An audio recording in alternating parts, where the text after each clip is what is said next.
भारत के सबसे ज्यादा जीने वाले इंसान।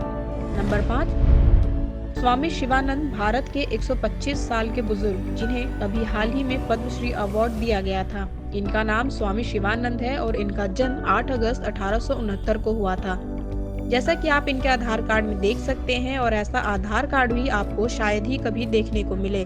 न्यूज में आया तो लोगों ने पता करने की कोशिश की कि आखिर इनकी जीने का राज क्या है, जो कि अभी भी 125 साल के हैं और पूरी तरह से हेल्दी हैं। तब उन्होंने बताया कि उनके डेली रूटीन की वजह से ही वो अभी तक जी रहे हैं और डेली 1 से 2 घंटा योग करते हैं। वह खाने में ज्यादातर मसाले वगैरह भी नहीं खाते।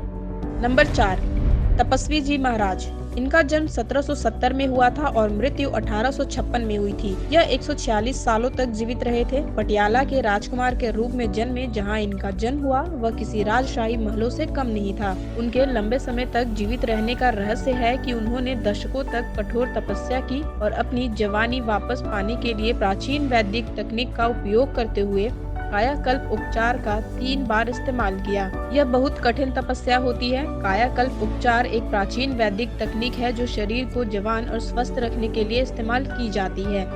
नंबर 3, देवराहा बाबा। देवराहा बाबा इंडिया के उत्तर प्रदेश से थे। इनका जन्म 1740 में हुआ था और मृत्यु 1990 में हुई थी।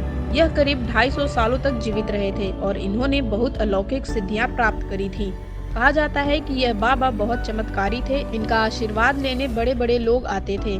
देश के पहले प्रधानमंत्री जवाहरलाल नेहरू, राजीव गांधी से लेकर अटल बिहारी वाजपेयी भी इनसे मिलने आते थे।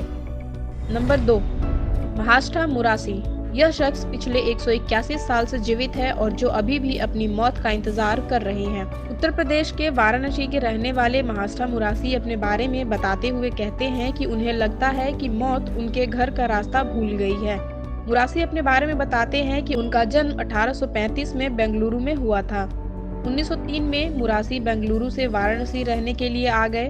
तब से आज तक वह वाराणसी में ही रह रहे हैं। नंबर 1, श्री शिव प्रभाकर। एक ऐसे बाबा के बारे में बताने वाले हैं जो 200 या 300 साल नहीं बल्कि 723 साल तक जीवित रहे।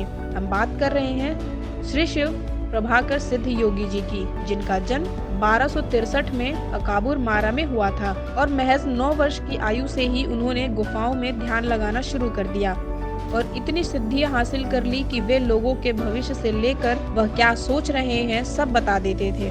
और यहाँ तक कि कुछ लोगों का कहना है कि जब बाबा ध्यान लगाते थे तो वह हवा में उड़ने लगते थे। अपने 723 साल के जीवन काल में उन्होंने अपने शरीर रूप को 17 बार बदलता देखा। उनके पास इतनी सिद्धियां थीं कि दक्षिण भारत के 18 सिद्ध योगी में गिने जाते थे। 6 अप्रैल 1986 को उन्होंने केरल के पहाड़ों में समाधि ले ली।